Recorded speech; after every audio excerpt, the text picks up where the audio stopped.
पर आश्रित होकर,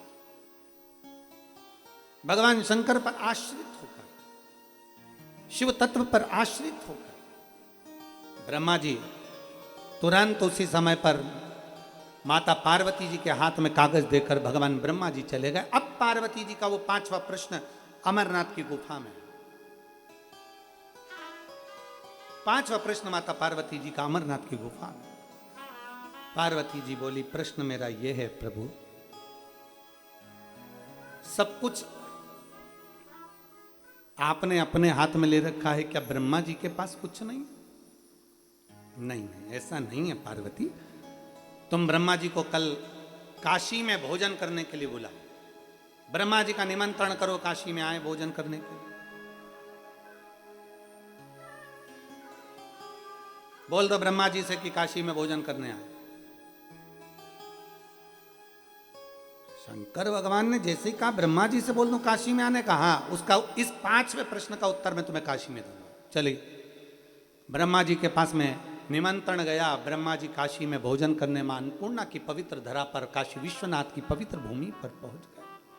बोल विश्वनाथ भगवान की। काशी में ब्रह्मा जी आ गए और ब्रह्मा जी काशी में आए और पार्वती जी के सामने आकर खड़े हुए। माता पार्वती जी ने कहा, ब्रह्मदेव तुम्हारे प्रश्न का उत्तर देने के लिए मैंने तुमको यहां बुलाया और आज महादेव उसका उत्तर देंगे, मैं नहीं दूंगी। स्वयं शिव, स्वयं त्रिकालदर्शी, स्वयं कालाधिपति महाकाल राजा इसका उत्तर देंगे।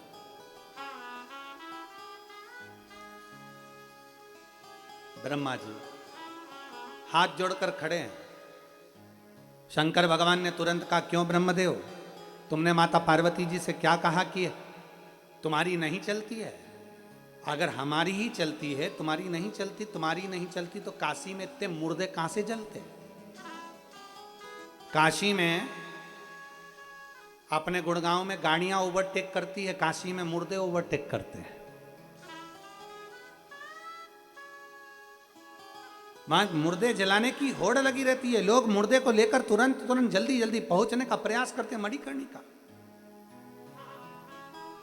अभी मुक्त नगरी है काशी, मोक्ष नगरी है काशी। ब्रह्मदेव तुम कह रहे हो कि काशी में अर्थात पूरी सृष्टि में हमारा चलता? ना ब्रह्मदेव, अगर तुम्हारी नहीं चलती तो काशी में इतने मुर्दे कैसे आते? ये इतनी मृत्यु कैसे हो रही है? ये इतने लोग मर कैसे रहे? ब्रह्मा जी, आपने जिसकी जितनी उम्र लिखी है ये वही तो जा रहे हैं। इतने में ब्रह्मा जी बोले, जा जरूर रहे हैं, पर ये सब कई ऐसे हैं कि जिनने बहुत पाप किया, तो इनको काशी में बुलाने की जरूरत क्या थी? भगवान माता पार्वती जी ने पूछा, काशी में बुलाने से क्या तकलीफ है? इतने में ब्रह्मा जी ने कहा पार्वती जी से, मां, अगर मरा हुआ व्यक्ति का शरीर काशी में अगर आ भी जाता है तो मां, उसको कोई नरक नहीं भोगना पड़ता, वो सीधे परम धाम को चले जाता है। मां, शंकर भगवान के काशी में आया जीव कैसे तड़प सकता है, कैसे भटक सकता है? मृत्यु मैंने दी है पर बचा भोलेनाथ ने लिया। इतने में शंकर भगवान मुस्कुराकर कहते हैं, ब्रह्मा जी, मैं आपको बताना चाहता हूं, मृत्यु का 3 क्रम है। एक मृत्यु आती है स्वाभाविक, 85 के हो गए, 90 के हो गए, 100 के हो गए, शरीर ने धीरे धीरे धीरे धीरे काम करना बंद करा, प्राण छूट गया, स्वाभाविक मृत्यु है। एक मृत्यु होती है आकस्मिक, अचानक एकदम कोई एक्सीडेंट हो गया, कोई हार्ट फेल हो गया, कोई कुछ हो गया, कोई कुछ हो गया, अचानक प्राण छूट गया, इसको आकस्मिक कहते हैं। एक स्वाभाविक मृत्यु होती है, अपने आप आती है, अपने आप जीव चले जाता है। एक आकस्मिक मृत्यु होती है, लोग कहते हैं आकस्मिक चले गया। आकस्मिक मृत्यु जिसमें अचानक मृत्यु सम्मुख आ जाती है, कोई एक्सीडेंट से, कोई हार्ट से, कोई प्रॉब्लम से वो जीव चला गया। और तीसरे नंबर पर होती है अकाल मृत्यु। एक स्वाभाविक हो गई, एक आकस्मिक हो गई, तीसरे नंबर की अकाल हो गई। अकाल मृत्यु वो होती है जिसमें व्यक्ति ने कोई ऐसा कर्म करा होता है, पाप कर्म करा होता है, जिसके कारण उसको भोगना पड़ता है। कहीं उसको मालूम पड़े भोगने पर वो तुरंत प्राणों को त्याग देता है। भोग भोग कर, कष्ट भोग कर वो अपने प्राणों को, वो अकाल मृत्यु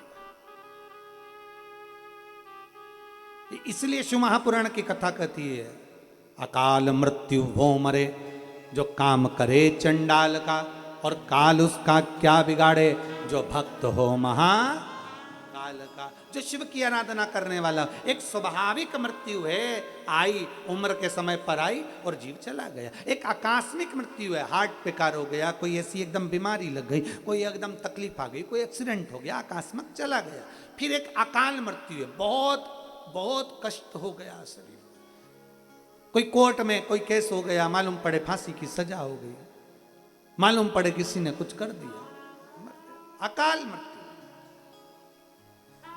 3 मृत्यु का क्रम है। ब्रह्मा, सुनो पार्वती, स्वाभाविक मृत्यु, आकस्मिक मृत्यु और अकाल मृत्यु।